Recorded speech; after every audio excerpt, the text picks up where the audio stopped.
పాలస్తీనాలో Gaza పట్టణం ఒక కీలకమైతే ఆ గాజా పట్టణానికి దక్షిణ భాగంలో ఉన్నటువంటి రఫా అంటే గాజా అనేటువంటి ప్రాంతంలో రఫా అనేటువంటిది ప్రధానమైనటువంటి అక్కడ ఉన్నటువంటి ప్రజల్ని ఖాళీ చేసి వెళ్ళిపోండి అని పిలుపునిచ్చింది ఇజ్రాయెల్ అంతకుముందే.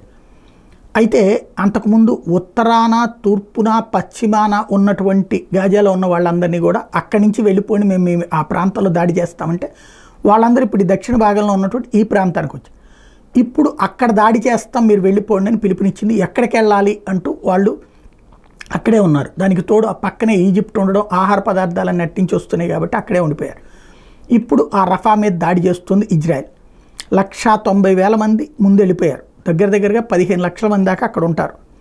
ఇప్పుడు మిగతా వాళ్ళని కూడా ఆ ప్రాంతం వదిలి వెళ్ళిపోమంటుంది.